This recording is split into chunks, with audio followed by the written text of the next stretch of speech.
Hello dear students, കോമക്സ് ട്യൂട്ടോറിയലിൻ്റെ മറ്റൊരു വീഡിയോ ക്ലാസ്സിലേക്ക് സ്വാഗതം. കാലിക്കറ്റ് യൂണിവേഴ്സിറ്റി ബികോം 6th സെമിസ്റ്ററിലെ ഫിനാൻഷ്യൽ ഡെറിവേറ്റീവ്സ് എന്ന സബ്ജക്റ്റിൻ്റെ മൂന്നാമത്തെ മൊഡ്യൂളാണ് നമ്മൾ ഡിസ്കസ് ചെയ്യാൻ പോകുന്നത്.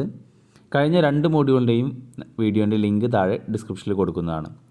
അപ്പോൾ ഈ വീഡിയോയിൽ നമ്മൾ ഡിസ്കസ് ചെയ്യാൻ പോകുന്നത് ഫോർവേഡ് കോൺട്രാക്റ്റ്, അതേപോലെ ഫ്യൂച്ചർ കോൺട്രാക്റ്റ്. അപ്പോൾ ആദ്യം നമുക്ക് നോക്കാം, എന്താണ് forward contract. Forward contract is a customized contract bilateral agreement between two parties where settlement take place on a specific date in future at today's agreed price. ഇന്ന് agri ചെയ്ത പ്രൈസിൽ ഫ്യൂച്ചറിൽ ഒരു സ്പെസിഫൈഡ് ഡേറ്റിൽ അതിൻ്റെ സെറ്റിൽമെൻറ്റ് നടത്താം എന്ന് പറഞ്ഞുകൊണ്ട് രണ്ട് പാർട്ടീസ് തമ്മിൽ എൻ്റർ ചെയ്യുന്ന അല്ലെങ്കിൽ 2 പാർട്ടീസ് തമ്മിൽ ഏർപ്പെടുന്ന ഒരു കസ്റ്റമൈസ്ഡ് കോൺട്രാക്റ്റാണ് ഫോർവേഡ് കോൺട്രാക്റ്റ്. അപ്പോൾ ഈ ഫോർവേഡ് കോൺട്രാക്റ്റ് എന്താണ് എന്നുള്ളത് നിങ്ങൾ മീനിങ് ഡെഫിനിഷന് പഠിച്ചിരിക്കണം. Forward contract is a customised contract between 2 parties where settlement take place on a specific date in future at today's agreed price. അപ്പോൾ ഇന്നത്തെ അഗ്രീഡ് പ്രൈസിൽ ഫ്യൂച്ചറിലാണ് എന്ത് ചെയ്യുന്നത്, സെറ്റിൽമെൻറ്റ് നടക്കുന്നത്. ഓക്കെ, അപ്പോൾ here the agreed price is called forward price. അപ്പോൾ നമ്മൾ എന്ത് ചെയ്യുന്നു, ഇന്ന് ഒരു അഗ്രീഡ് പ്രൈസ് പറയും, എത്ര രൂപക്ക്. അപ്പോൾ ഇന്ന് നമ്മളൊരു 100 രൂപക്ക് 3 മാസം കഴിഞ്ഞാൽ ഞാൻ ഈ പ്രൊഡക്റ്റ് വാങ്ങാം അല്ലെങ്കിൽ വിൽക്കാം എന്ന് പറയണം. അപ്പോൾ ഇന്ന് നമ്മൾ എന്ത് ചെയ്യുന്നു, ഒരു അഗ്രീഡ് പ്രൈസ്, ഫ്യൂച്ചറിൽ സെറ്റിൽമെൻറ്റ് ചെയ്യാം എന്ന് പറഞ്ഞൊരു അഗ്രീഡ് പ്രൈസ് പറയില്ലേ, അതിനെയാണ് എന്ത് പറയുന്നത്, ഫോർവേഡ് പ്രൈസ് എന്ന് പറയുന്നത്. ക്ലിയർ അല്ലേ? It doesn't require any initial payment at the time of signing the contract. ഈ ഫോർവേഡ് കോൺട്രാക്റ്റ് സൈൻ ചെയ്യുന്ന സമയത്ത് ഇനീഷ്യൽ പേയ്മെൻറ്റിൻ്റെ ആവശ്യമില്ല. അതാണ് ഫോർവേഡ് കോൺട്രാക്റ്റിൻ്റെ ഒരു അഡ്വാൻറ്റേജ് അല്ലെങ്കിൽ ഒരു ഫീച്ചർ എന്ന് പറയാം. The forwards are generally OTC traded. Forward contract generally over the counter traded ആണ് നടക്കാറ്. And are closed with delivery of underlying asset. Okay, bank and other financial institution, corporate, exporters etcetera dealing in forward. അപ്പോൾ bank, other financial institutions, കമ്പനികൾ, എക്സ്പോർട്ടേഴ്സൊക്കെയാണ് ഈ forward കോൺട്രാക്റ്റിൽ deal ചെയ്യുന്ന അല്ലെങ്കിൽ forward കോൺട്രാക്റ്റിൽ എൻ്റർ ചെയ്യുന്ന പാർട്ടീസ്. ഇനി features or characteristics of a forward contract. ഫോർവേഡ് കോൺട്രാക്റ്റിൻ്റെ ഫീച്ചേഴ്സ്, കാരക്ടറിസ്റ്റിക്സ് ആണ് പറയാൻ പോകുന്നത്. First, they are bilateral contract. 2 parties ഉണ്ടാകും കോൺട്രാക്റ്റിൽ. അപ്പോൾ അതുകൊണ്ട് തന്നെ അവിടെ ഒരു കൗണ്ടർ പാർട്ടി റിസ്ക് ഉണ്ടാകും അല്ലേ. ഇപ്പോൾ ഒരാൾ വാങ്ങാം, മറ്റൊരാൾക്ക് വിൽക്കാമെന്ന് പറയുന്നു. ചിലപ്പോൾ അതിൽ ഏതെങ്കിലും ഒരു പാർട്ടി എന്ത് ചെയ്യില്ല, ആ ഒരു ഫെയിൽ വരുത്തി കഴിഞ്ഞാൽ, വിൽക്കുകയോ അല്ലെങ്കിൽ വാങ്ങുകയോ ചെയ്യാതിരുന്നു കഴിഞ്ഞാൽ എന്ത് സംഭവിക്കും, അവിടെ കൗണ്ടർ പാർട്ടി റിസ്ക് ഉണ്ടാകും അല്ലേ. അപ്പോൾ counter party risk forward contract ഉണ്ടാകും. അത് ഫോർവേഡ് കോൺട്രാക്റ്റിൻ്റെ ഒരു കാരക്ടറിസ്റ്റിക്സ് ആണ്. രണ്ടാമത്തത്, they can be customised according to the need of contracting parties. Forward contract എന്ന് പറഞ്ഞു കഴിഞ്ഞാൽ കസ്റ്റമൈസ്ഡ് കോൺട്രാക്റ്റ് ആണെന്ന് പറഞ്ഞു. അതുകൊണ്ട് തന്നെ പാർട്ടീസിൻ്റെ ഇഷ്ടാനുസരണം ഈ കോൺട്രാക്റ്റ് കസ്റ്റമൈസ് ചെയ്യാം. എത്ര ക്വാണ്ടിറ്റി അല്ലെങ്കിൽ എത്ര പ്രൈസ്, എന്ന് ഡെലിവറി ചെയ്യുന്നത്, എപ്പോഴാണ്, എവിടെ വെച്ചിട്ടാണ് ഡെലിവറി ചെയ്യേണ്ടത് എന്നുള്ളതൊക്കെ ആ 2 പാർട്ടീസും കൂടി തീരുമാനിക്കാം. ഇനി മൂന്നാമത്തെ point, they are OTC traded. Forward contract നടക്കുന്നത് ഇതിലൂടെയാണ്, ഓവർ ദി കൗണ്ടർ വഴിയാണ്. Then on the date of expiry contract has to be settled by delivery of the underlying asset. അപ്പോൾ ഫോർവേഡ് കോൺട്രാക്റ്റിൽ നമ്മൾ എക്സ്പയറി ഡേറ്റിൽ അണ്ടർലൈയിങ് അസറ്റ് എന്ത് ചെയ്യുന്നു, delivery ചെയ്തിട്ട് അത് സെറ്റിൽമെൻറ്റ് ചെയ്യുന്നു. Then next point, they are mainly used to hedge the price risk. ഈ forward contract ചെയ്യുന്നത് തന്നെ ഈ പ്രൈസ് റിസ്ക് ഹെഡ്ജ് എലിമിനേറ്റ് ചെയ്യാൻ വേണ്ടിയിട്ടാണ്. Okay, then contract price is not available in public domain. അപ്പോൾ അത് OTC ആയതുകൊണ്ട് കോൺട്രാക്റ്റ് പ്രൈസ് പബ്ലിക് ഡൊമൈനിൽ അവൈലബിൾ അല്ല. അതിനൊരു സ്പെഷ്യലൈസ്ഡ് എക്സ്ചേഞ്ച് ഒന്നും ഇല്ലാത്തത് കൊണ്ട് തന്നെ അത് പബ്ലിക് ഡൊമൈനിൽ അവൈലബിൾ അല്ല. അത് 2 പാർട്ടീസ് തമ്മിൽ അങ്ങോട്ടും ഇങ്ങോട്ടും പരസ്പരം ധാരണയിൽ പറയുന്ന ഒരു കോൺട്രാക്റ്റാണ്. Next, a forward contract is a zero sum game. That is the gain of 1 party is the loss of another party. അപ്പോൾ ഈ ഫോർവേഡ് കോൺട്രാക്റ്റിൽ ഒരു പാർട്ടിക്ക് ഗെയിൻ ഉണ്ടാവും, മറ്റേ പാർട്ടിക്ക് എന്താവും, ലോസ് ഉണ്ടാവും. ഓക്കെ, ഇനി നെക്സ്റ്റ്, എന്തെല്ലാം ടേംസ് ആണ് ഈ ഫോർവേഡ് കോൺട്രാക്റ്റിൽ യൂസ് ചെയ്യുന്നത് നമ്മൾ ഓൾറെഡി പറഞ്ഞിട്ടുള്ള തന്നെയാണ്. എന്നാൽ ജസ്റ്റ് ഒന്ന് പറയാം. Terms used in forward. First one underlying asset അല്ലേ. അണ്ടർലൈയിങ് അസറ്റ് എന്ന് പറഞ്ഞു കഴിഞ്ഞാൽ എന്താണ്? It means the asset on which the forward contract is being made അല്ലേ. അപ്പോൾ ഒരു ഡെറിവേറ്റീവ്സ് എന്ന് പറഞ്ഞു കഴിഞ്ഞാൽ അത് ഡിറൈവ് ചെയ്യുന്നത് അണ്ടർലൈയിങ് അസറ്റുമെല്ലാണ് അല്ലേ. അപ്പോൾ ഏത് അസറ്റാണോ ഫോർവേഡ് കോൺട്രാക്റ്റ് ആയിട്ട് ചെയ്യുന്നത് അതിനെയാണ് അണ്ടർലൈയിങ് അസറ്റ് എന്ന് പറയുന്നത്. ഇപ്പോൾ stock, index, commodity, currency. Commodity ആണ് നമ്മൾ ഇന്ന ഡേറ്റിൽ ഇത്ര രൂപക്ക് സെയിൽ ചെയ്യാം അല്ലെങ്കിൽ പർച്ചേസ് ചെയ്യാം എന്ന് പറഞ്ഞിട്ട് ഫോർവേഡ് കോൺട്രാക്റ്റിൽ ഏർപ്പെടുന്നതെങ്കിൽ അവിടെ അണ്ടർലൈയിങ് അസറ്റ് എന്താകും? ആ പർട്ടിക്കുലർ കമ്മോഡിറ്റി ആകും. Okay. Then next long position. Long position എന്ന് പറഞ്ഞാൽ എന്താണ്? The party who agree to buy an underlying asset on a future date said to have a long position. ഈ 3 മാർക്കിനൊക്കെ ചോദിക്കാൻ chance ഉള്ള ക്വസ്റ്റ്യനാണ് ലോങ് പൊസിഷൻ, ഷോർട്ട് പൊസിഷന്. അപ്പോൾ ഏത് പാർട്ടിയാണോ ആ അണ്ടർലൈയിങ് അസറ്റ് ഫ്യൂച്ചർ ഡേറ്റിൽ വാങ്ങാൻ ബൈ ചെയ്യാൻ അഗ്രി ചെയ്തത് അയാളെയാണ് നമ്മൾ ലോങ് പൊസിഷൻ എന്ന് പറയുക, അല്ലെങ്കിൽ അതിനെയാണ് നമ്മൾ ലോങ് പൊസിഷൻ എന്ന് പറയാം. അപ്പോൾ ഷോർട്ട് പൊസിഷൻ എന്ന് പറഞ്ഞു കഴിഞ്ഞാൽ the party who agree to sell an underlying asset on future date is said to have a short position. Future ഡേറ്റിൽ അണ്ടർലൈയിങ് അസറ്റ് വിൽക്കാം എന്ന് അഗ്രി ചെയ്തിട്ടുള്ള വ്യക്തിയാണ് ഷോർട്ട് പൊസിഷൻ എന്ന് പറയാം. ഫോർവേഡ് പ്രൈസ് എന്താണ്? നമ്മൾ ഓൾറെഡി പറഞ്ഞു, അഗ്രീഡ് പ്രൈസ്. ഇന്നത്തെ അഗ്രീഡ് പ്രൈസ് അല്ലേ.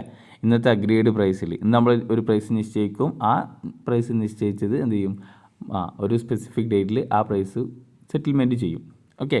അപ്പോൾ ഇന്ന് ആ അഗ്രി ചെയ്യുന്ന പ്രൈസിനാണ് അഗ്രീഡ് പ്രൈസ് എന്ന് പറയുന്നത്, അഥവാ ഫോർവേഡ് പ്രൈസ് എന്ന് പറയുന്നത്. സ്പോട്ട് പ്രൈസ് എന്ന് പറഞ്ഞാൽ എന്താ? It is the price of the underlying asset that prevailing in the market on spot. Spot മാർക്കറ്റിൽ ആ അണ്ടർലൈയിങ് അസറ്റിന് എത്രയാണോ പ്രൈസ് അതാണ് സ്പോട്ട് പ്രൈസ് എന്നത്. Next contract price, exercise price, strike price, delivery price. ഇതൊക്കെ പറഞ്ഞു കഴിഞ്ഞാൽ എന്താ? It is the price at which forward contract is settled on expiry ഡേറ്റിൽ ഓക്കെ ആ ഫോർവേഡ് കോൺട്രാക്റ്റ് സെറ്റിൽ ചെയ്യുന്ന പ്രൈസിനെയാണ് കോൺട്രാക്ട് പ്രൈസ് എന്ന് പറയുന്നത്. എക്സ്പിറേഷൻ ഡേറ്റ് എന്ന് പറഞ്ഞു കഴിഞ്ഞാൽ it is the date on which forward contract expire അല്ലേ. ഫോർവേഡ് കോൺട്രാക്റ്റ് എക്സ്പയർ ചെയ്യുന്ന ഡേറ്റിനാണ് എക്സ്പിറേഷൻ ഡേറ്റ് എന്ന് പറയുന്നത്. ഓക്കെ. അപ്പോൾ ഇതാണ് ഫോർവേഡ് കോൺട്രാക്റ്റിൽ യൂസ് ചെയ്യുന്ന ടേംസ്. ക്ലിയർ അല്ലേ? പിന്നെ ചോദിക്കാൻ ചാൻസ് ഉള്ളത് merit and demerits of forward contract. നമ്മൾ OTC over the counter of OTC ഡെറിവേറ്റീവ്സിൻ്റെ ഫീച്ചേഴ്സും മെറിറ്റും ഡീമെറിറ്റും നമ്മൾ കഴിഞ്ഞ ക്ലാസ്സിൽ പഠിച്ചു, അഥവാ സെക്കൻഡ് മൊഡ്യൂളിൽ പഠിച്ചു. അതേ മെറിറ്റ് ഡീമെറിറ്റ് തന്നെയാണ് ഫോർവേഡ് കോൺട്രാക്റ്റിലുള്ളത്. കാരണം ഫോർവേഡ് കോൺട്രാക്റ്റ് ട്രേഡ് ചെയ്യുന്നത് ത്രൂ ദ OTC ആണ്, ഓവർ ദി കൗണ്ടർ വഴിയാണ്. ഓക്കെ. അപ്പോൾ ഇതാണ് നമ്മൾ ഫോർവേഡ് കോൺട്രാക്റ്റുമായി ബന്ധപ്പെട്ട് പഠിക്കാനുള്ളത്. ഇനി നമുക്ക് ഫ്യൂച്ചർ എന്താണെന്ന് പഠിക്കാം. Future contract is an agreement between 2 parties to buy or sell an underlying asset at a certain time in future at a certain price. ഒരു നിശ്ചിത പ്രൈസിൽ ഒരു ഫ്യൂച്ചറിൽ ഒരു അണ്ടർലൈയിങ് അസറ്റ് വിൽക്കാം, വാങ്ങാം എന്ന് പറഞ്ഞിട്ട്, വിൽക്കുക അല്ലെങ്കിൽ വാങ്ങാം എന്ന് പറഞ്ഞിട്ട് 2 പാർട്ടീസ് തമ്മിൽ എൻ്റർ ചെയ്യുന്ന ഒരു അഗ്രിമെൻ്റാണ് ഫ്യൂച്ചർ കോൺട്രാക്റ്റ് എന്നുള്ളത്. അപ്പോൾ ഇവിടെ ഫോർവേഡ് കോൺട്രാക്റ്റും അത് തന്നെയാണ്. ഇന്നത്തെ പ്രൈസിൽ അല്ലേ, ഒരു സർട്ടൈൻ പ്രൈസ് ഒരു പ്രൈസ് നിശ്ചയിക്കുന്നു. ആ നിശ്ചയിക്കുന്ന പ്രൈസിൽ ഫ്യൂച്ചറിൽ അതെന്ത് ചെയ്യാം? ആ അണ്ടർലൈയിങ് അസറ്റ് വാങ്ങാം, വിൽക്കാം എന്ന് അഗ്രി ചെയ്യുന്നു അല്ലേ. അങ്ങനെ ആ 2 പാർട്ടീസ് തമ്മിൽ അഗ്രിമെൻറ്റിൽ ഏർപ്പെടുന്നതിനാണ് ഫ്യൂച്ചർ കോൺട്രാക്റ്റ് എന്ന് പറയുന്നത്. അതുതന്നെയാണ് ഫോർവേഡും. പക്ഷേ ഫ്യൂച്ചറും ഫോർവേഡും തമ്മിലുള്ള ഡിഫറൻസ് എന്താണെന്ന് വെച്ച് കഴിഞ്ഞാൽ future are special type of forward but they are traded only through exchange. Future contract exchange വഴി മാത്രമേ ട്രേഡ് ചെയ്യുള്ളൂ. അതാണ് അത് തമ്മിലുള്ള ഡിഫറൻസ്. ഓക്കെ, മെയിനായിട്ടുള്ള ഡിഫറൻസ്. ബാക്കി ഡിഫറൻസ് നമ്മൾ പഠിക്കുന്നുണ്ട്, നോക്കാം. These are the standardised exchange traded contract. ഏത്? ഫ്യൂച്ചർ എന്ന് പറഞ്ഞു കഴിഞ്ഞാൽ സ്റ്റാൻഡർഡൈസ്ഡ് എക്സ്ചേഞ്ച് ട്രേഡഡ് കോൺട്രാക്റ്റ് ആണ്. Which are settled in cash or cash equivalent. അത് ക്യാഷോ അല്ലെങ്കിൽ ക്യാഷ് ഇക്വലൻ്റ് ആയിട്ടാണ് സെറ്റിൽ ചെയ്യുക. ഫിസിക്കൽ ഡെലിവറി വളരെ കുറവാണ്. അപ്പോൾ മാർക്കറ്റ് ടു മാർക്കറ്റ് സെറ്റിൽമെൻ്റ് ആണ് ചെയ്യുക. മാർക്കറ്റ് ടു മാർക്കറ്റ് സെറ്റിൽമെൻറ്റ് എന്ന് പറഞ്ഞാൽ ഡെയിലി സെറ്റിൽമെൻ്റ് ആണ്. അതെന്താണെന്ന് നമുക്ക് നോക്കാം. ഓക്കെ, നെക്സ്റ്റ് ഈ ഫ്യൂച്ചർ കോൺട്രാക്റ്റ് നമ്മൾ പറഞ്ഞു, അത് ഒരു റെക്കഗ്നൈസ്ഡ് എക്സ്ചേഞ്ച് വഴിയാണ്, ത്രൂ എക്സ്ചേഞ്ച് വഴിയാണ് എന്ത് ചെയ്യുക, ട്രേഡ് ചെയ്യാം. അപ്പോൾ എക്സ്ചേഞ്ച് വഴി ട്രേഡ് ചെയ്യുന്നത് കൊണ്ട് തന്നെ അതിനൊരു ക്ലിയറിംഗ് ഹൗസ് ഉണ്ടാകും. ഈ ഫ്യൂച്ചർ കോൺട്രാക്റ്റിൽ. അപ്പോൾ എന്താണ് clearing house? In each future exchange there will be a clearing house. ഓരോ ഫ്യൂച്ചർ കോൺട്രാക്റ്റിലും അല്ലെങ്കിൽ ഫ്യൂച്ചർ എക്സ്ചേഞ്ചിലും എന്തുണ്ടാകും? ഒരു ക്ലിയറിംഗ് ഹൗസ് ഉണ്ടാകും. ആ ക്ലിയറിംഗ് ഹൗസ് ആണ് the clearing house makes arrangement for delivery of goods, asset and payment of money. ആ അസെറ്റ്, അണ്ടർലൈങ് അസെറ്റ് അല്ലേ, അതിൻ്റെ ഗുഡ്സിൻ്റെ ഡെലിവറി, അതേപോലെ അതിൻ്റെ പേയ്മെൻറ്റ് ചെയ്യുന്നതൊക്കെ ആരാണ്? ക്ലിയറിംഗ് ഹൗസാണ്. ഓക്കെ, അപ്പോൾ എന്താണ് clearing house? Make arrangement for delivery goods അല്ലേ, ആ ഗുഡ്സ് അല്ലെങ്കിൽ അണ്ടർലൈങ് അസെറ്റ് ഡെലിവറി ചെയ്യാനുള്ള അറേഞ്ച്മെൻറ്റ് ചെയ്യുന്നതും അതിൻ്റെ പേയ്മെൻറ്റ് ചെയ്യുന്നതും ഏത് വഴിയാണ്? ക്ലിയറിംഗ് ഹൗസ് വഴിയാണ്. So clearing house the become a counter party. Clearing house എന്താണ്? ഒരു കൗണ്ടർ പാർട്ടിയാണ്, ഒരു തേർഡ് പാർട്ടിയാണ്. ഓക്കെ, അവിടെ എന്താ ചെയ്യുന്നത്? To the buyer in delivering the underlying asset. ബയ്യറിന് എന്ത് ചെയ്യുന്നു? അസെറ്റ് ഡെലിവറി ചെയ്യുന്നു. And to become a counter party to seller in making payment. സെല്ലറിന് അത് പേയ്മെൻറ്റ് കിട്ടിയോ എന്നുള്ളത് ഉറപ്പുവരുത്തുന്നു. Next, features of future contract. Future കോൺട്രാക്റ്റിൻ്റെ features. First one, future contract are the standardised contract. Future contract എന്താണ്? Standardised contract ആണ്. അത് through exchange വഴിയാണ് ട്രേഡ് ചെയ്യുക. Future contract are traded only through the recognised future exchange. Future exchange വഴിയാണ് ഈ future contract എന്ത് ചെയ്യുക? ട്രേഡ് ചെയ്യുക. അതുകൊണ്ട് തന്നെ ഫ്യൂച്ചർ കോൺട്രാക്റ്റ് ഒരു സ്റ്റാൻഡർഡൈസ്ഡ് കോൺട്രാക്റ്റാണ്. It is not a bilateral agreement. Bilateral എഗ്രിമെൻറ്റിൽ അവിടെ ഒരു ക്ലിയറിംഗ് ഹൗസിൻ്റെ ഒരു എക്സ്ചേഞ്ച് ഉണ്ട്, അവരാണ് അതിൻ്റെ പ്രൈസൊക്കെ ഫിക്സ് ചെയ്യുന്നത്. In each future exchange there will be a clearing house. Future എക്സ്ചേഞ്ചിൽ എന്തുണ്ടാവും? ഒരു ക്ലിയറിംഗ് ഹൗസ് ഉണ്ടാവും. അതാണ് ഫ്യൂച്ചർ കോൺട്രാക്റ്റിലുള്ള മറ്റൊരു പ്രത്യേകത.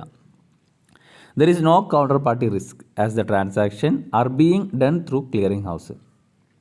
ക്ലിയറിംഗ് ഹൗസ് വഴി ട്രാൻസാക്ഷൻസ് നടക്കുന്നത് കൊണ്ട് തന്നെ കൗണ്ടർ പാർട്ടി റിസ്ക് ഫ്യൂച്ചർ കോൺട്രാക്റ്റിൽ ഉണ്ടാവില്ല. There is a margin system. Margin system ഏതിലാണ്? ഈ ഫ്യൂച്ചർ കോൺട്രാക്റ്റിൽ മാർജിൻ സിസ്റ്റം ഉണ്ട്. അപ്പോൾ മാർജിൻ സിസ്റ്റം എന്ന് പറഞ്ഞു കഴിഞ്ഞാൽ അത് ഡിഫാൾട്ട് റിസ്ക് കുറക്കാൻ വേണ്ടിയിട്ട് ക്ലിയറിംഗ് ഹൗസ് ചെയ്യുന്നൊരു പരിപാടിയാണ്. The default risk is undertaken by the clearing house. In order to protect itself from this risk clearing house required the parties to keep a margin of money. ഇപ്പോൾ നമ്മൾ contract എത്ര രൂപേൻ്റെ കോൺട്രാക്റ്റാണോ ഏർപ്പെടുന്നത്, future കോൺട്രാക്റ്റിൽ ഒരു amount ഉണ്ടാവുമല്ലോ, ആ കോൺട്രാക്റ്റിൻ്റെ 5 to 10% കോൺട്രാക്റ്റിൽ ഏർപ്പെടുന്ന ടൈമിൽ എന്ത് ചെയ്യണം? മാർജിനായിട്ട് അടയ്ക്കണം. അതിനാണ് മാർജിൻ സിസ്റ്റം എന്ന് പറയുന്നത്. Then there is a exist marking to market settlement rather than physical delivery of the underlying asset. Future കോൺട്രാക്റ്റിൽ നമ്മൾ സംഭവം അണ്ടർലൈങ് അസെറ്റ് ഉണ്ടെങ്കിൽ അണ്ടർലൈങ് അസെറ്റ് മേലാണ് നമ്മൾ കോൺട്രാക്റ്റിൽ ഏർപ്പെടുന്നതെങ്കിലും അവിടെ എന്ത് നടക്കുന്നില്ല? ആ അസെറ്റിൻ്റെ ഫിസിക്കൽ ഡെലിവറി നടക്കുന്നില്ല. പകരം എന്താണ്? മാർക്കിംഗ് ടു മാർക്കറ്റ് സെറ്റിൽമെൻ്റ് ആണ് നടക്കുന്നത്. ഓരോ ദിവസവും ഡെയിലി സെറ്റിൽമെൻറ്റ് നടത്തുകയാണ് ചെയ്യുന്നത്. The buyer will be in long position and seller will be in short position. Buyer long പൊസിഷനും സെല്ലർ എന്താവും? ഷോർട്ട് പൊസിഷനാവും. നമ്മൾ ഓൾറെഡി പറഞ്ഞിട്ടുള്ളതാണ്. ഇനി നോക്കുക, if buy the future contract and the future prices goes up. Okay, അപ്പോൾ future കോൺട്രാക്റ്റിൽ നമ്മൾ എൻട്രി ചെയ്തു, നമ്മൾ ഫ്യൂച്ചർ കോൺട്രാക്റ്റ് ബൈ ചെയ്തു വിചാരിക്കുക. ഫ്യൂച്ചർ പ്രൈസ് എന്ത് ചെയ്തു? ഇൻക്രീസ് ചെയ്തു. ഫ്യൂച്ചറിൽ പ്രൈസ് ഇൻക്രീസ് ചെയ്തു. വി വിൽ മേക്ക് മണി അല്ലേ. അപ്പോൾ നമ്മളിപ്പോൾ ഇന്ന് പറയുകയാണ് ഫ്യൂച്ചർ കോൺട്രാക്റ്റിൽ എൻ്റർ ചെയ്തു 100 രൂപക്ക് വാങ്ങാമെന്ന് പറഞ്ഞിട്ട്. ഭാവിയിൽ അത് 2 മാസം കഴിഞ്ഞപ്പോൾ അല്ലെങ്കിൽ 3 മാസം കഴിഞ്ഞപ്പോൾ അത് 120 ആയെന്ന് വിചാരിക്കുക. So we will make money. നമ്മളിപ്പോൾ എന്ത് ചെയ്തു? ലാഭിച്ചു അല്ലേ, ലാഭം ഉണ്ടായി. കാരണം എന്താണ്? നമുക്ക് 100 രൂപേൻ്റെ 120 സാധനം 100 രൂപ കിട്ടി. If the future price goes down, ഫ്യൂച്ചറിൽ പ്രൈസ് ഡൗൺ ആണ്. ഇപ്പോൾ 75 ആയെന്ന് വിചാരിക്കുക. 3 മാസം കഴിഞ്ഞപ്പോൾ വില നോക്കിയപ്പോൾ എത്രയാണ്? 75 ആണ്. അപ്പോൾ അങ്ങനെയാണെങ്കിൽ നമുക്ക് എത്ര രൂപ നഷ്ടം വന്നു? 25 രൂപ നഷ്ടം വന്നു അല്ലേ. 100 രൂപേൻ്റെ സാധനം 75 രൂപേൻ്റെ സാധനം നമ്മളിപ്പോൾ എത്ര രൂപയ്ക്കാണ് വാങ്ങുന്നത്? 100 രൂപയ്ക്കാണ് വാങ്ങുന്നത്. ഓക്കെ, അതേപോലെ തന്നെ ഇപ്പോൾ ഈ we sell the future contract വിൽക്കുകയാണെന്നുണ്ടെങ്കിൽ and the future prices goes up, future price goes up ആണ്. ഇപ്പോൾ നമ്മൾ വിൽക്കാമെന്ന് അഗ്രി ചെയ്തു അല്ലേ, ഒരു 1000 രൂപക്ക് വിൽക്കാമെന്ന് അഗ്രി ചെയ്തു. ഫ്യൂച്ചർ പ്രൈസ് ഗോസ് അപ്പ്, ഫ്യൂച്ചറിൽ അതിൻ്റെ വാല്യൂ എത്രയായി? ഫ്യൂച്ചർ കോൺട്രാക്റ്റിലെ അണ്ടർലൈങ് അസറ്റിൻ്റെ വാല്യൂ 1250 എന്ന് വിചാരിക്കാം. അപ്പോൾ നമ്മൾ എത്ര വിൽക്കാനാണ്, എത്ര രൂപയ്ക്ക് വിൽക്കുന്ന പറഞ്ഞത്? 100 രൂപയ്ക്ക് 3 മാസം കഴിഞ്ഞ് വിൽക്കാമെന്നാണ് പറഞ്ഞിട്ടുള്ളത്. 3 മാസം കഴിഞ്ഞപ്പോൾ അതിൻ്റെ വാല്യൂ എത്ര? 1250 250 രൂപ കൂടി. അപ്പോൾ നമുക്ക് എന്താണ്? നഷ്ടമാണ് സംഭവിച്ചത് അല്ലേ? അപ്പം ഞാൻ 1000 രൂപയ്ക്ക് വിൽക്കാമെന്ന് പറഞ്ഞു. 3 മാസം കഴിഞ്ഞപ്പോൾ അതിൻ്റെ വില എത്രയാണ്? 1250. അപ്പോൾ ഇപ്പോൾ വിൽക്കുകയാണെങ്കിൽ 250 രൂപ കൂടുതൽ കിട്ടായിരുന്നു അല്ലേ? 1250 കിട്ടായിരുന്നു. പക്ഷേ ഇപ്പോൾ അത് വിൽക്കാൻ എത്ര രൂപയ്ക്ക് ഞാൻ വിൽക്കുള്ളൂ? 1000 രൂപയ്ക്ക് വിൽക്കാൻ പറ്റുള്ളൂ. അപ്പോൾ 250 രൂപ എന്ത് ചെയ്തു? നഷ്ടം വന്നു. We will lose money. If the future price goes down we make the money. Okay, എൻ്റെ നേരെ ഓപ്പോസിറ്റ്. ക്ലിയർ അല്ലേ? അപ്പോൾ അതാണ് ഫ്യൂച്ചർ കോൺട്രാക്റ്റിൽ നടക്കുന്നൊരു മെക്കാനിസം. ഇനി എന്തൊക്കെയാണ് ഫ്യൂച്ചർ കോൺട്രാക്റ്റിൻ്റെ അഡ്വാൻറ്റേജസ്? No counter party risk. നമ്മൾ പറഞ്ഞു കൗണ്ടർ പാർട്ടി റിസ്ക് ഉണ്ടാവില്ല. ഫോർവേഡിൽ കൗണ്ടർ പാർട്ടി റിസ്ക് ഉണ്ടാവും. സ്റ്റാൻഡർഡൈസ്ഡ് കോൺട്രാക്റ്റ് ആണ്. മോർ ലിക്വിഡ് ആണ്. Can be used for hedging as well as for speculation. ഹെഡ്ജിങ്ങിനും സ്പെക്കുലേഷനും വേണ്ടിയിട്ട് ഫ്യൂച്ചർ കോൺട്രാക്റ്റ് യൂസ് ചെയ്യും. ദ ഡിസ്അഡ്വാൻറ്റേജസ് ഏതൊക്കെയാണ്? There is a need of margin. നമ്മൾ പറഞ്ഞു മാർജിന് അല്ലേ? മാർജിൻ റിക്വയർമെൻറ്റ് ആവശ്യമാണ്. എത്രയാണോ അതിൻ്റെ വാല്യൂ അതിൻ്റെ 5 to 10% കോൺട്രാക്റ്റ് വാല്യൂവിൻ്റെ 5 to 10% മാർജിന് ഡെപ്പോസിറ്റ് ചെയ്യണം. It cannot be customised according to the need of contracting parties. Contracting പാർട്ടീസിൻ്റെ നീഡ് പ്രകാരം, അവരുടെ ഇഷ്ടാനുസരണ പ്രകാരം എന്ത് ചെയ്യാൻ പറ്റില്ല? ആ കോൺട്രാക്റ്റ് കസ്റ്റമൈസ് ചെയ്യാൻ പറ്റില്ല. അതുകൊണ്ട് തന്നെ ഇറ്റ്സ് ലെസ് ഫ്ലെക്സിബിളാണ്. ക്ലിയർ? ഇനി വളരെ ഇമ്പോർട്ടൻ്റ് ആണ് ഫ്യൂച്ചർ കോൺട്രാക്റ്റും ഫോർവേഡും കോൺട്രാക്റ്റും തമ്മിലുള്ള വ്യത്യാസം. അപ്പോൾ ഫോർവേഡ് എന്ന് പറഞ്ഞു കഴിഞ്ഞാൽ നമ്മൾ പറഞ്ഞു, ഒരുപാട് വട്ടം റിപ്പീറ്റ് ചെയ്ത് തന്നെയാണ്. ഫോർവേഡ് എന്ന് പറഞ്ഞു കഴിഞ്ഞാൽ കസ്റ്റമൈസ്ഡ് കോൺട്രാക്റ്റ് ആണ്. അപ്പോൾ ഫ്യൂച്ചർ സ്റ്റാൻഡർഡൈസ്ഡ് കോൺട്രാക്റ്റ് ആണ്. Okay, next, settlement take place on a certain date in future by physical delivery of underlying asset. അപ്പോൾ ഫോർവേഡിൽ നമ്മൾ ഭാവിയിൽ ഫ്യൂച്ചറിൽ ആ കോൺട്രാക്റ്റിൽ ഏർപ്പെട്ട അണ്ടർലൈങ് അസറ്റ് തന്നെ ആയിട്ട് എന്ത് ചെയ്യും? നമ്മൾ കൊടുക്കും, ഡെലിവറി ചെയ്യും, ഫിസിക്കൽ ഡെലിവറി ചെയ്യും. പക്ഷേ ഫ്യൂച്ചർ കോൺട്രാക്റ്റിൽ എന്ന് വെച്ച് കഴിഞ്ഞാൽ മാർക്കിംഗ് ടു മാർക്കറ്റ് സെറ്റിൽമെൻ്റ് ആണ്, ഡെയിലി സെറ്റിൽമെൻ്റ് ആണ് നടത്തുന്നത്. പിന്നെ നോ മാർജിൻ റിക്വയർഡ്, മാർജിൻ്റെ ആവശ്യമില്ല ഫോർവേഡിൽ. ബട്ട് ഫ്യൂച്ചർ കോൺട്രാക്റ്റിൽ മാർജിൻ ഈസ് കമ്പൽസറി ആണ്. ഫോർവേഡിൽ ക്ലിയറിംഗ് ഹൗസ് ഇല്ല, ഫ്യൂച്ചറിൽ ക്ലിയറിംഗ് ഹൗസ് വഴിയാണ് ട്രാൻസാക്ഷൻസ് ഒക്കെ നടക്കുന്നത്. There is exist a counter party risk. ഫോർവേഡിൽ കൗണ്ടർ പാർട്ടി റിസ്ക് ഉണ്ട്, ഫ്യൂച്ചറിൽ കൗണ്ടർ പാർട്ടി റിസ്ക് ഇല്ല. ദെൻ ഫോർവേഡ് നോക്കുകയാണെങ്കിൽ there are not through recognised exchange. എന്നാൽ ഫ്യൂച്ചർ എക്സ്ചേഞ്ച് നടക്കുന്നത് റെക്കഗ്നൈസ്ഡ് എക്സ്ചേഞ്ച് വഴിയാണ്. ലെസ് ലിക്വിഡാണ് ഫോർവേഡ്, ഫ്യൂച്ചർ എന്താണ്? മോർ ലിക്വിഡാണ്. അപ്പോൾ ഫോർവേഡിൽ എപ്പോൾ വേണമെങ്കിലും കൗണ്ടർ പാർട്ടി റിസ്ക് ഉണ്ടാവും. അപ്പോൾ ക്യാഷ് കിട്ടാനോ അല്ലെങ്കിൽ അത് സെൽ ചെയ്യാനോ ബൈ ചെയ്യാനോ ഉള്ളത് ചിലപ്പോൾ ഒരാൾ ഫെയിലായി വരും അല്ലേ? അപ്പോൾ അതുകൊണ്ട് തന്നെ ലിക്വിഡിറ്റി എന്താണ്? ലെസ്സാണ്. പക്ഷേ ഫ്യൂച്ചറിൽ കൗണ്ടർ പാർട്ടി റിസ്ക് ഇല്ലാത്തതുകൊണ്ട് തന്നെ മോർ ലിക്വിഡാണ്. ഓക്കെ, ഇനി ഏതെല്ലാം ടെർമിനോളജിയാണ് ഈ ഫ്യൂച്ചർ കോൺട്രാക്റ്റിൽ യൂസ് ചെയ്യുന്നത്? ഒന്ന് underlying asset, and second one contract period, contract size. Underlying asset നമുക്കറിയാം, കോൺട്രാക്റ്റ് പീരീഡ് എത്ര ഡ്യൂറേഷനാണ്, കോൺട്രാക്റ്റ് സൈസ് എത്രയാണ്, and lot size. Spot price നമ്മൾ പറഞ്ഞതാണ്, ഫ്യൂച്ചർ പ്രൈസ് അതൊന്നും പറഞ്ഞാണ്. Expiry date. ബേസിക് എന്ന് പറഞ്ഞു കഴിഞ്ഞാൽ ഫ്യൂച്ചർ പ്രൈസും അതേപോലെ സ്പോട്ട് പ്രൈസും തമ്മിലുള്ള ഡിഫറൻസ് ആണ്. It is the difference between future price and spot price. Okay, long position എന്താണെന്ന് പറഞ്ഞു, ഷോർട്ട് പൊസിഷൻ നമ്മൾ ഓൾറെഡി പറഞ്ഞതാണ്, അതുകൊണ്ട് വീണ്ടും പറയുന്നില്ല. ഓപ്പൺ പൊസിഷൻ എന്ന് പറഞ്ഞാൽ any long position or short position that is outstanding or unsettled is called open position. Unsettled ചെയ്യാത്ത ഇതിനെയാണ് ഓപ്പൺ പൊസിഷൻ എന്ന് പറയാം. കോസ്റ്റ് ഓഫ് ക്യാരി എന്ന് പറഞ്ഞു കഴിഞ്ഞാൽ ക്യാരി ചെയ്യാനുള്ള കോസ്റ്റ് അല്ലേ? Storage cost plus interest that is paid to finance of the asset minus income earned on the asset. Okay, അതാണ് കോസ്റ്റ് ഓഫ് ക്യാരി. ക്ലിയർ അല്ലേ? ഇനി എത്ര ടൈപ്പ് ഫ്യൂച്ചർ കോൺട്രാക്റ്റ് ഉണ്ട്? ഫസ്റ്റ് വൺ കമ്മോഡിറ്റി ഫ്യൂച്ചറിൽ underlying asset എന്താകും? Agricultural commodity ആകും, അല്ലെങ്കിൽ metal അല്ലേ? അഗ്രികൾച്ചർ ആകുമ്പോൾ റൈസ്, വീറ്റ്. മെറ്റലാകുമ്പോൾ ഗോൾഡ്, സിൽവർ അങ്ങനെയുള്ളത്. പിന്നെ ഫിനാൻഷ്യൽ ഫ്യൂച്ചർ ആകുമ്പോൾ അവിടെ അണ്ടർലൈങ് അസറ്റ് എന്താകും? ഫിനാൻഷ്യൽ ഇൻസ്ട്രുമെൻ്റ് ആകും, like shares, debenture, interest, currency exchange rate, stock index, commercial papers, treasury bill etcetera. അപ്പോൾ അതുകൊണ്ട് തന്നെ അതിൻ്റെ ഓരോന്നും പേര് വെച്ചിട്ട് എന്ത് ചെയ്യുന്നുണ്ട്? അതിൻ്റെ ക്ലാസിഫിക്കേഷൻ വേറെയും ഉണ്ട്. First one currency future, stock future, interest rate future, പിന്നെ index future. Okay, next future trading mechanism. എങ്ങനെയാണ് ഫ്യൂച്ചർ ട്രേഡ് നടത്തുന്നത് എന്നുള്ളത് നോക്കാം. അതൊരു പ്രൊസീജിയർ വെച്ചിട്ടാണ് എക്സ്പ്ലെയിൻ ചെയ്യുന്നത്. First open an account with registered broker. Registered ബ്രോക്കറിന് അണ്ടറിൽ എന്ത് ചെയ്യുക, ഒരു അക്കൗണ്ട് ഓപ്പൺ ചെയ്യുക. എന്നിട്ട് ഒരു ബ്രോക്കർ വഴി ഒരു ഓർഡർ പ്ലേസ് ചെയ്യുക. Then role of clearing house. അത് കഴിഞ്ഞാൽ ക്ലിയറിംഗ് ഹൗസ് ആണ് എന്ത് ചെയ്യുന്നത്, ക്ലിയറിംഗ് ഹൗസിൻ്റെ റോളാണുള്ളത്. Clearing house act as an intermediary between contracting parties. രണ്ടാൾക്കാരുടെ ഇടയിൽ ആരാ നിൽക്കുക, ക്ലിയറിംഗ് ഹൗസ് നിൽക്കും.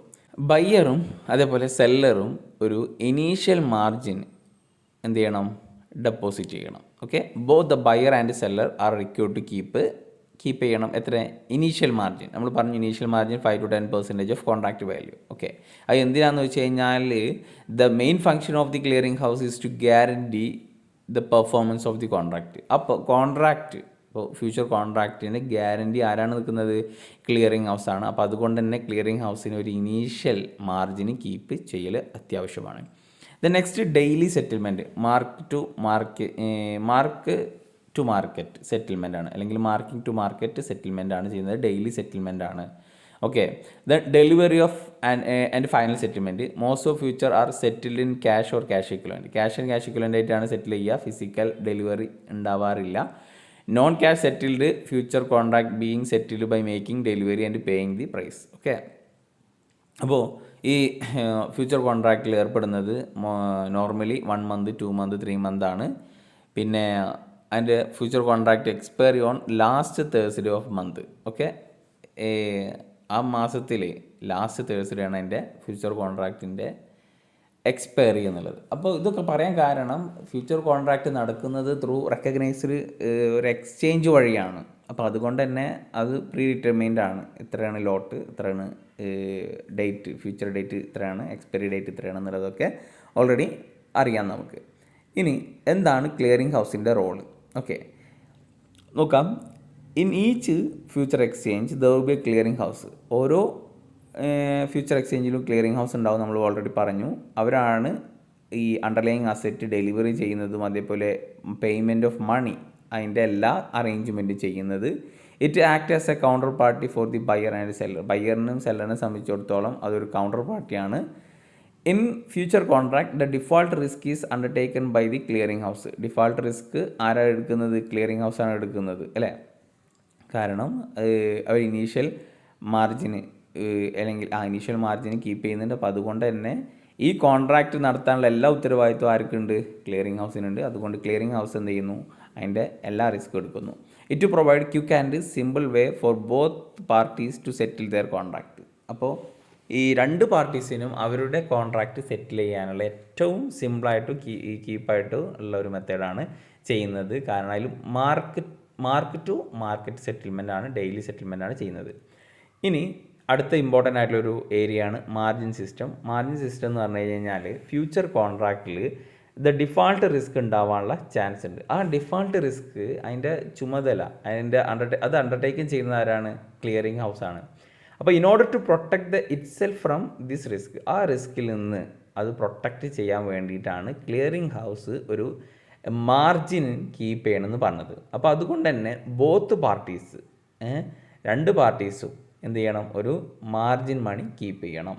നോർമലി മാർജിൻ മണി എന്ന് പറഞ്ഞു കഴിഞ്ഞാൽ 5 to 10% of total contract value. Total contract വാല്യൂവിൻ്റെ 5 to 10% ആകും. ഇനി ടൈപ്പ് ഓഫ് മാർജിൻ നോക്കുകയാണെന്നുണ്ടെങ്കിൽ initial margin, maintenance margin, variation margin. Initial margin എന്ന് പറഞ്ഞു കഴിഞ്ഞാൽ ഫ്യൂച്ചർ കോൺട്രാക്റ്റിൽ എൻ്റർ ചെയ്യുന്ന സമയത്ത് അടയ്ക്കുന്ന എമൗണ്ടാണ് initial margin. It is a margin that must be paid by both the parties at the time of entering in to a future contract. Then second maintenance margin. Maintenance margin എന്ന് പറഞ്ഞു കഴിഞ്ഞാൽ ഇപ്പോൾ ഇത്ര margin എപ്പോഴും അവിടെ ആ ഇതിൽ വേണം, അതാണ് മെയിൻ്റനൻസ് മാർജിന്. ഇപ്പോൾ നോക്കുക, this is the margin that must be maintained through out the contract period. ആ കോൺട്രാക്ട് പീരീഡ് മുഴുവനായിട്ടും ആ ഒരു മാർജിന് കീപ്പ് ചെയ്യണം. In other words, this is the minimum amount that must be kept in A margin account. അപ്പോൾ margin അക്കൗണ്ടിൽ ഏറ്റവും minimum ആയിട്ട് keep ചെയ്യേണ്ടതാണ്. മിനിമം അത്രയെങ്കിലും നിർബന്ധമായിട്ടും വേണം. This is the additional margin provide by the clearing house. It is equal to 75% of initial margin. അപ്പോൾ normally ഈ മെയിൻ്റനൻസ് മാർജിന് ഇനീഷ്യൽ മാർജിൻ്റെ 75% ഒക്കെ ആയിട്ടാകും ഇതാക്കുക. Okay, if the margin account balance fall below the maintenance margin അക്കൗണ്ടിൽ അതിൽ ആ അക്കൗണ്ടിൽ മെയിൻ്റനൻസ് മാർജിനേക്കാൾ കുറവാവുകയാണെങ്കിൽ, ഫോർ എക്സാമ്പിൾ ഇനീഷ്യൽ മാർജിന് 1000 രൂപയാണെന്ന് വിചാരിക്കുക. ഓക്കെ, മെയിൻ്റനൻസ് മാർജിൻ നമ്മൾ ഫിക്സ് ചെയ്തു 750 ആണ്, അല്ല 75%, അപ്പോൾ 750. അപ്പോൾ 750 രൂപയേക്കാൾ താഴത്ത് ആ മാർജിൻ അക്കൗണ്ടിൽ ബാലൻസ് വന്നു കഴിഞ്ഞാൽ അവിടെ ക്ലിയറിംഗ് ഹൗസ് എന്ത് പറയും? ആ ക്ലയൻറ്റിനോട് മണി ഡെപ്പോസിറ്റ് ചെയ്യാൻ പറയും. വേരിയേഷൻ മാർജിൻ എന്ത് ചെയ്യും? ഡെപ്പോസിറ്റ് ചെയ്യാൻ പറയും. The client will be asked to deposit a variation to maintenance variation to restore the margin account ബാലൻസിൻ്റെ ഇനീഷ്യൽ ലെവൽ. അപ്പോൾ 750 രൂപേക്കാളും താഴ്ന്നു വിചാരിക്കുക. അപ്പോൾ 700 ആയി കണ്ടു കഴിഞ്ഞാൽ എന്ത് ചെയ്യും? ഉടനടി ക്ലിയറിംഗ് ഹൗസ് പറയും 300 രൂപ കൂടിയും 1000 രൂപയ്ക്ക് എത്തിക്കണ്ടേ? നമ്മൾ ഇനീഷ്യൽ മാർജിൻ 1000 അല്ലേ, അപ്പോൾ 1000ത്തിലേക്ക് എത്തിക്കാൻ വേണ്ടി പറയും. ഓക്കെ, അങ്ങനെ ആ വേരിയേഷൻ മാർജിന് 300 രൂപ എന്ത് ചെയ്യും? പാർട്ടീസ് അടക്കും. അതിനെയാണ് വേരിയേഷൻ മാർജിൻ എന്ന് പറയുക. അപ്പോൾ വേരിയേഷൻ മാർജിൻ എന്ന് പറഞ്ഞു കഴിഞ്ഞാൽ if the investors margin account balance falls below the maintenance margin, അല്ലേ, മെയിൻ്റനൻസ് മാർജിനേക്കാൾ താഴെയാണെന്നുണ്ടെങ്കിൽ variation margin must be added to bring back to the initial margin. അപ്പോൾ വേരിയേഷൻ മാർജിന് കൊണ്ടുവന്നിട്ട് അതെന്ത് ചെയ്യണം? ഇനീഷ്യൽ മാർജിൻ്റെ ആ ലെവലിലേക്ക് എത്തിക്കണം. ഓക്കെ, ഇപ്പോൾ ഇവിടെ എക്സാമ്പിൾ പറയുന്നുണ്ട്. ഇപ്പോൾ ഇൻവെസ്റ്റേഴ്സ് ഒരു കോൺട്രാക്റ്റിൽ ഏർപ്പെട്ടു. അതിൻ്റെ കോൺട്രാക്റ്റിൻ്റെ സൈസ് 500 ഷെയറാണ്, പ്രൈസ് പെർ ഷെയർ 100 രൂപയാണ്. അപ്പോൾ ടോട്ടൽ ഫ്യൂച്ചർ കോൺട്രാക്റ്റ് വാല്യൂ 50,000. അപ്പോൾ ഇനീഷ്യൽ മാർജിന് പറഞ്ഞു 10% ആണ്. അങ്ങനെ ഇനീഷ്യൽ മാർജിന് ഡെപ്പോസിറ്റ് ചെയ്തു 5000. അപ്പോൾ മെയിൻ്റനൻസ് മാർജിൻ ഫിക്സ് ചെയ്തു എത്ര? 3750, 75%. ഇനി next day the client suffered, ഒരു ക്ലയൻറ്റ് എന്ത് ചെയ്തു? ലോസ് സഫർ ചെയ്തു 1000. അപ്പോൾ മാർജിൻ അക്കൗണ്ടിൽ നിന്ന് എന്ത് ചെയ്യും? ഒരു ക്ലയൻറ്റിൽ നിന്ന് 1000 മറ്റേ ക്ലയൻറ്റിലേക്ക് പോകും, മറ്റാൾക്ക് പോകും, അല്ലേ? അപ്പോൾ ഈ 5000 എന്നുള്ളത് എത്ര ആയിട്ട് മാറും? 4000 ആയിട്ട് മാറും. ഇനി അടുത്ത ദിവസം അപ്പോൾ അവിടെ മെയിൻ്റനൻസ് മാർജിനിൽ ഇപ്പോൾ എത്രയായി? ഇപ്പോഴെത്രയായി? 4000 രൂപയായിട്ടുള്ളത്, അല്ലേ? ഇനി അടുത്ത ദിവസം വീണ്ടും ലോസ് സംഭവിച്ചാൽ വിചാരിക്കുക, 500 രൂപ വീണ്ടും ലോസ് സംഭവിച്ചു. അപ്പോൾ ആ മാർജിൻ അക്കൗണ്ടിലെ ബാലൻസ് ഇപ്പോൾ 4000 ഉള്ളത് ഇപ്പോൾ എത്രയായി മാറി? 3500 ആയിട്ട് മാറി, അല്ലേ? അപ്പോൾ ഈ സിറ്റുവേഷനിൽ margin account balance fall below the maintenance margin, അല്ലേ, മെയിൻ്റനൻസ് മാർജിനേക്കാൾ താഴ്ന്നു. അപ്പോൾ ആ സാഹചര്യത്തിൽ investors will be asked to deposit 1500 as a variation margin. ഇൻവെസ്റ്റേഴ്സിനോട് ക്ലിയറിംഗ് ഹൗസ് പറയും വേരിയേഷൻ മാർജിൻ ഡെപ്പോസിറ്റ് ചെയ്യാൻ. എന്ന് വെച്ച് കഴിഞ്ഞാൽ ഇനി ഇപ്പോൾ 3500 ഉള്ളൂ, അത് നമ്മൾ ഇനീഷ്യൽ മാർജിനിലേക്ക് എത്തിക്കണമെങ്കിൽ 1500 കൂടി ഡെപ്പോസിറ്റ് ചെയ്യണം. അപ്പോൾ 1500 വേരിയേഷൻ മാർജിനായിട്ട് ഡെപ്പോസിറ്റ് ചെയ്യാൻ പറയും. എന്തിലേക്ക് എത്തിക്കുഞ്ഞിട്ട്? ഇനീഷ്യൽ മാർജിൻ ലെവലിലേക്ക് എത്തിക്കും. ഓക്കെ, അതാണ് ഈ മാർജിനുമായി ബന്ധപ്പെട്ടിട്ട് പറയാനുള്ളത്. 3 തരം മാർജിനാണ്. Next, marking to market. Future കോൺട്രാക്റ്റിൽ നമ്മൾ അതിൻ്റെ ഒരു പ്രാക്ടീസ് എന്നുള്ളത് ഡിഫറെൻ്റ് ആണ്. ഫിസിക്കൽ ഡെലിവറി ചെയ്യുന്നത് വളരെ കുറവാണ്. Only few contract are settled on expiration date. Expiry ഡേറ്റിൽ ഈ സെറ്റിൽമെൻറ്റ് ചെയ്യുന്നത് അങ്ങനെയല്ല, സെറ്റിൽമെൻറ്റ് ചെയ്യുക വളരെ ചുരുക്കമായിട്ടാണ് അങ്ങനെ ചെയ്യാറുള്ളൂ. ഫ്യൂച്ചർ കോൺട്രാക്റ്റിൽ ഓൾമോസ്റ്റ് എല്ലാ കോൺട്രാക്റ്റും സെറ്റിൽ ചെയ്യുന്നത് ഡെയിലി ബേസിസാണ്. അങ്ങനെ ആ ഡെയിലി ബേസിസ് സെറ്റിൽ ചെയ്യുന്നതിനാണ് എന്ന് പറയുന്നത് മാർക്കിംഗ് ടു മാർക്കറ്റ് സെറ്റിൽമെൻറ്റ് പറയുന്നത്. Here the daily settlement take place between buyer and seller in response to change in price change ചെയ്യുന്നതിനനുസരിച്ചിട്ട് ആർക്കാണോ കിട്ടിയത് അപ്പോൾ അത് അയാൾക്ക് കൊടുക്കും. ഓക്കെ, ഒരു പാർട്ടിയിൽ നിന്ന് മറ്റേ പാർട്ടിക്ക് എന്ത് ചെയ്യും? കൊടുക്കാണ്ടെങ്കിൽ കൊടുക്കും. അങ്ങനെ അത് ഓരോ ദിവസം എന്ത് ചെയ്യും? സെറ്റിൽമെൻറ്റ് നടക്കും. That is buyer and seller will earn their profit or suffer their loss on the day to day ബേസിസിൽ അവർക്ക് എന്ത് ചെയ്യും? ലോസ് സംഭവിക്കാം. അതേപോലെ ഒരാൾക്ക് ലോസ് സംഭവിച്ചാൽ മറ്റേ എന്തെങ്കിലും പ്രോഫിറ്റ് ആവും. ഓക്കെ, അപ്പോൾ അത് മെച്യൂരിറ്റി പീരീഡ്, ഫോർവേഡ് കോൺട്രാക്റ്റ് പോലെ മെച്യൂരിറ്റി പീരീഡിലല്ല അവർക്ക് കൂടി കൊടുക്കാറ്. ഇതെന്താണ്? ഓരോ ഡെയിലി ബേസിസാണ് ചെയ്യാറ്. നെക്സ്റ്റ്, സ്റ്റോക്ക് ഫ്യൂച്ചർ എന്താണ്? അവിടെ അണ്ടർലൈങ് അസറ്റ് എന്താകും? സ്റ്റോക്ക് ഫ്യൂച്ചറിൽ സ്റ്റോക്ക് ആകും, ഇക്വിറ്റി ഷെയർ, അല്ലേ? അപ്പോൾ these are the contract that being traded only through recognised future exchange and the clearing house make proper arrangement for delivery of shares and payment of money. Okay, currency ഫ്യൂച്ചറിൽ അതിൻ്റെ underlying asset എന്താവും? Foreign currency ആകും, കൂടുതലും ഇതിൽ use ചെയ്യുന്നത് MNCs ആണ്. Okay, then next എന്തൊക്കെ features of currency features അല്ലേ, കറൻസി ഫീച്ചേഴ്സിൻ്റെ ഫീച്ചേഴ്സ് എന്താണ് നോക്കാം. Size and maturity of the contract. Size of the contract is standardised ആണ്. അതേപോലെ fixed number of different currency, standardised ആണ്. ഇത്ര നമ്പർ ഓഫ് ഫിക്സ്ഡ് കറൻസി ഒരു ലോട്ടായിട്ടൊക്കെയാണ് പറയുക. പിന്നെ അതേപോലെ date of delivery also fixed. Date delivery ചെയ്യുന്ന ഡേറ്റ് ആ മന്തിൻ്റെ ലാസ്റ്റ് വെനസ്ഡേ ആകും. ലാസ്റ്റ് അല്ല, third Wednesday on January, February, March, April അങ്ങനെ ആയിട്ടാവും ഉണ്ടാവുക. ഓക്കെ, പിന്നെ യൂസ് ഓഫ് പിറ്റ്സിൽ പറയുന്നത് currency features broker strike deals by sitting face to face under a trading roof called pits. അപ്പോൾ ഈ കറൻസി ഫീച്ചേഴ്സിൽ ബ്രോക്കർ എന്നിട്ട് ബ്രോക്കർ എന്ത് ചെയ്യും, സ്ട്രൈക്ക് ഡീൽ ചെയ്യും എങ്ങനെ, by sitting face to face. Okay, face to ഫേസിൽ ഇരുന്നിട്ട് എന്ത് ചെയ്യുന്നു, ബ്രോക്കർ സ്ട്രൈക്ക് ഡീൽ ചെയ്യുന്നതിനാണ് എന്താ പറയുന്നത് യൂസ് ഓഫ് പിറ്റ്സ് എന്ന് പറയുന്നത്. Next transaction through clearing house വഴിയാണ് ട്രാൻസാക്ഷൻ നടക്കുന്നത്. മാർജിൻ മണി റിക്വയർമെൻറ്റ്, മാർജിൻ മണിയുടെ ആവശ്യമുണ്ട്. മാർക്കിംഗ് ടു മാർക്കറ്റ് സെറ്റിൽമെൻ്റ് ആണ്, ഡെയിലി സെറ്റിൽമെൻ്റ് ആണെന്ന് പറഞ്ഞു. Cost is involve in trading. അപ്പോൾ ഈ മാർജിന് ആവശ്യമുള്ളത് കൊണ്ട് തന്നെ ബ്രോക്കറേജ് കമ്മീഷനൊക്കെ ഇതിൽ ഉണ്ട്. പിന്നെ അതേപോലെ നെക്സ്റ്റ് ഫ്യൂച്ചറാണ് interest rate future. Interest rate ഫ്യൂച്ചറിൽ അണ്ടർലൈങ് അസറ്റ് എന്താവും, ഇൻട്രസ്റ്റ് റേറ്റ് ആകും. അപ്പോൾ these are the future contract where the underlying asset are the interest rate of a various ഡെപ്റ്റ് instrument like debenture, treasury bill, bond. Okay, അപ്പോൾ ലിബോറാണ്. LIBOR എന്ന് പറഞ്ഞു കഴിഞ്ഞാൽ London inter bank offer rate can be also be underlying asset ആവാം. Okay, അപ്പോൾ അതാണ് ഈ ഇൻട്രസ്റ്റ് റേറ്റ് ഫ്യൂച്ചറുമായി ബന്ധപ്പെട്ട് പറയാനുള്ളത്. ഇനി next applications or uses of interest rate ഫ്യൂച്ചറാണ്. അപ്പോൾ അതിൽ പറഞ്ഞ് long hedge, short hedge. Long hedge എന്ന് പറഞ്ഞു കഴിഞ്ഞാൽ it means taking a buying position to protect ourselves from fall of interest rate.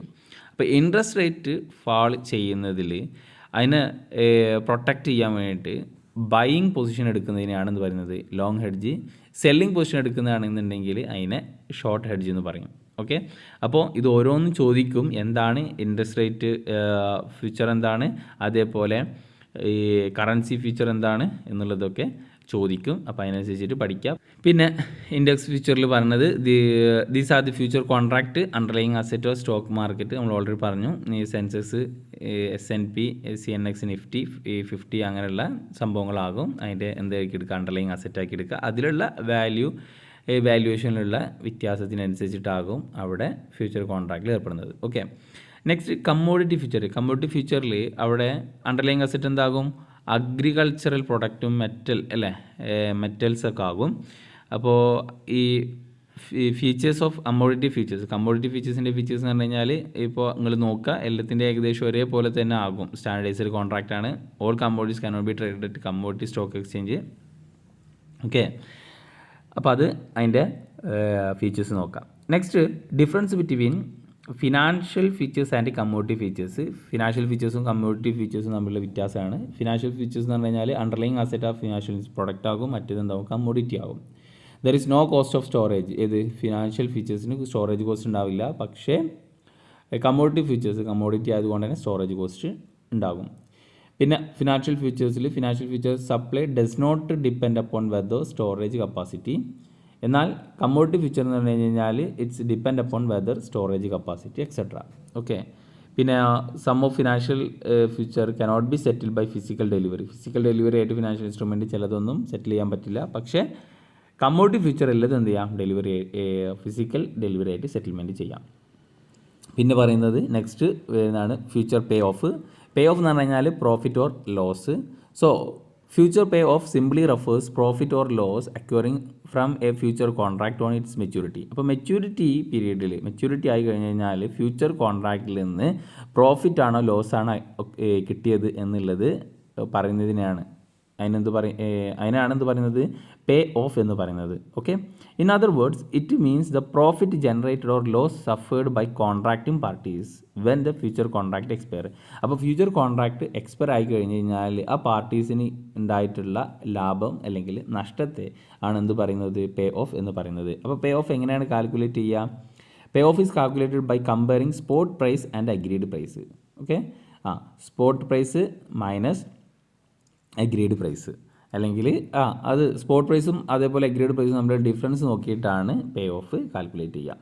Example നോക്കുക. Example, an investors purchased a future contract consisting 500 shares of ₹300 each. Total എത്രയാണ്? 1,50,000 ആണ്. On the date of maturity price increased 310. Okay, അപ്പോൾ contract value എത്രയായിട്ട് മാറി? 500 × 310 1,55,000 ആയിട്ട് മാറി. അപ്പോൾ അവിടെ പേ ഓഫ് എന്ന് പറഞ്ഞു കഴിഞ്ഞാൽ എത്രയാണ്? സ്പോട്ട് പ്രൈസ് എത്ര? അന്നത്തെ 1,55,000 അല്ലേ? ഫ്യൂച്ചർ പ്രൈസ് നമ്മൾ അഗ്രീഡ് പ്രൈസ് എത്രയായിരുന്നു?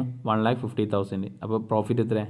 5,000. Okay, next trading strategies in stock ഫ്യൂച്ചേഴ്സിലുള്ള ട്രേഡിംഗ് സ്ട്രാറ്റജീസ് ആണ്. 4 ടൈപ്പ് ട്രേഡിംഗ് സ്ട്രാറ്റജീസ് ആണുള്ളത്. ഒന്ന് speculation strategy, second one hedging strategy, third one arbitrage strategy and last one spread strategies.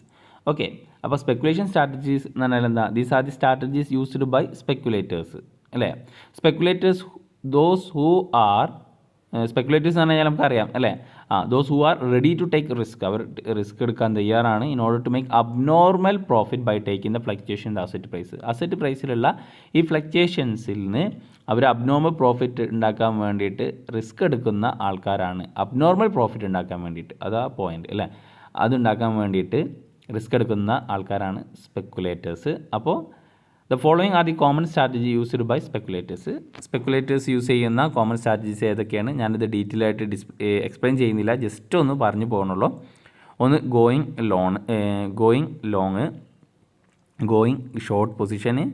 Okay, അപ്പോൾ ഈ 2 സ്ട്രാറ്റജിയാണ് എടുക്കുക. പിന്നെ അടുത്തതാണ് ഹെഡ്ജിങ് സ്ട്രാറ്റജീസ്. ഹെഡ്ജ് സ്ട്രാറ്റജി എന്ന് പറഞ്ഞു കഴിഞ്ഞാൽ ഇത് എടുക്കുന്ന ആരാണ്? ഹെഡ്ജേഴ്സാണ് അല്ലേ? അവർ മെയിനായിട്ട് പ്രോഫിറ്റ് ഉണ്ടാക്കാനല്ല, അവർ റിസ്ക് റെഡ്യൂസ് ചെയ്യാനാണ് നോക്കുക. അപ്പോൾ അവർ എടുക്കുന്ന സ്ട്രാറ്റജീസ് എന്ന് പറഞ്ഞു കഴിഞ്ഞാൽ ലോങ് ഹെഡ്ജും അതേപോലെ ഷോർട്ട് ഹെഡ്ജുമാണ്. ഓക്കെ, ദെൻ നെക്സ്റ്റ് ആർബിട്രേജേഴ്സ് എടുക്കുന്ന സ്ട്രാറ്റജിയാണ് ആർബിട്രേജ് സ്ട്രാറ്റജീസ് എന്ന് പറഞ്ഞു കഴിഞ്ഞാൽ. ആർബിട്രേജ് എന്ന് പറഞ്ഞാൽ നമുക്കറിയാം, വില കുറഞ്ഞ മാർക്കറ്റിൽ നിന്ന് വാങ്ങിയിട്ട് വില കൂടിയ മാർക്കറ്റിൽ എന്ത് ചെയ്യുന്നു? അസറ്റ് വിൽക്കുന്നു. ഓക്കെ, അതിനെയാണ് എന്ത് പറയുന്നത്? ആർബിട്രേജ് എന്ന് പറയുന്നത്. അവരെടുക്കുന്ന സ്ട്രാറ്റജി എന്ന് പറഞ്ഞു കഴിഞ്ഞാൽ buy spot and sell future, പിന്നെ buy future and sell spot. Okay, next spread strategy. Spreaders എടുക്കുന്ന സ്ട്രാറ്റജിയാണ് സ്പ്രെഡ് സ്ട്രാറ്റജി എന്ന് കഴിഞ്ഞാൽ. അപ്പോൾ ആരാണ് സ്പ്രെഡേഴ്സ് എന്നുള്ളതൊക്കെ നമ്മൾ കഴിഞ്ഞ വീഡിയോയിൽ ഡിസ്കസ് ചെയ്തതാണ്. അപ്പോൾ അത്തരം ആൾക്കാരെടുക്കുന്ന സ്ട്രാറ്റജിയാണ് സ്പ്രെഡ് സ്ട്രാറ്റജി. ഓക്കെ, ഇനി സെറ്റിൽമെൻറ്റ് ഓഫ് ഫ്യൂച്ചർ കോൺട്രാക്റ്റിൽ സെറ്റിൽമെൻറ്റ് ചെയ്യുന്നത് ഫിസിക്കൽ ഡെലിവറി ഉണ്ടാവാം, അതേപോലെ ക്യാഷ് സെറ്റിൽമെൻറ്റ് ഉണ്ടാവാം. ഫിസിക്കൽ ഡെലിവറി എന്ന് പറഞ്ഞു കഴിഞ്ഞാൽ എൻഡ് ഓഫ് ദി ഡേയിൽ അണ്ടർലൈങ് അസറ്റ് ഫിസിക്കലായിട്ട് എന്ത് ചെയ്യുന്നു? ഡെലിവറി ചെയ്യുന്നു, അതിനുള്ള പേയ്മെൻറ്റ് കൊടുക്കുന്നു. എന്നാൽ ക്യാഷ് സെറ്റിൽമെൻറ്റ് കഴിഞ്ഞാൽ അവിടെ marking to market daily settlement ആണ് ചെയ്യുന്നത്. ക്യാഷ് ബേസിലോ അല്ലെങ്കിൽ ക്യാഷ് ഇക്വലൻറ്റിലോ എന്ത് ചെയ്യുന്നു? ഡെയിലി സെറ്റിൽമെൻറ്റ് ചെയ്യുന്നു. ദെൻ ഓഫ് സെറ്റിംഗ് എന്ന് പറഞ്ഞു കഴിഞ്ഞാൽ അങ്ങോട്ടും അഡ്ജസ്റ്റ് ചെയ്യുന്നു. Offsetting means settling or closing the future contract by taking an opposite position. Okay, and cost of carry എന്ന് പറഞ്ഞു കഴിഞ്ഞാൽ നമ്മൾ ഈ ഒരു അണ്ടർലൈങ് അസറ്റ് ക്യാരി ചെയ്യാനുള്ള കോസ്റ്റ് അല്ല. It means cost include holding on storing an asset four a future period. ആ ഒരു ഫ്യൂച്ചർ പീരീഡിൽ നമ്മൾ എന്ത് ചെയ്യണം? ആ അസറ്റ് ഹോൾഡ് ചെയ്യണം അല്ലേ, അല്ലെങ്കിൽ സ്റ്റോർ ചെയ്യണം. അതിനുള്ള കോസ്റ്റാണ് ഈ കോസ്റ്റ് ഓഫ് ക്യാരി എന്ന് പറഞ്ഞു കഴിഞ്ഞാൽ. കമ്മോഡിറ്റീസിൻ്റെ കേസിൽ കോസ്റ്റ് ഓഫ് ക്യാരി എന്ന് പറഞ്ഞു കഴിഞ്ഞാൽ വെയർ ഹൗസിങ്, ഇൻഷുറൻസ്, ട്രാൻസ്പോർട്ടേഷൻ, ഇതൊക്കെ കോസ്റ്റ് ഓഫ് ക്യാരിയാണ്. ഓക്കെ, അപ്പോൾ ഇത്രയാണ് നമ്മൾ ഈ 3rd മൊഡ്യൂളിൽ നമ്മൾ ഡിസ്കസ് ചെയ്യുന്നത്. അപ്പോൾ 3rd മൊഡ്യൂളിൽ ഫോർവേഡ് എന്താണെന്ന് പറഞ്ഞു, ഫ്യൂച്ചർ കോൺട്രാക്റ്റ് എന്താണെന്ന് പറഞ്ഞു. അതും ഫ്യൂച്ചർ കോൺട്രാക്റ്റുമായി ബന്ധപ്പെട്ടിട്ട് നമ്മൾ clearing house, settlement, market to market settlement, അതൊക്കെ ഇമ്പോർട്ടൻ്റ് ആണ്. ഓക്കെ, അപ്പോൾ ഈ നെക്സ്റ്റ് മൊഡ്യൂളിൻ്റെ ക്ലാസ് നിങ്ങൾക്ക് വേണമെന്നുണ്ടെങ്കിൽ നിങ്ങൾ എന്ത് ചെയ്യുക? കമൻ്റായിട്ട് രേഖപ്പെടുത്തുക. Okay, thank you for watching. Will see next class.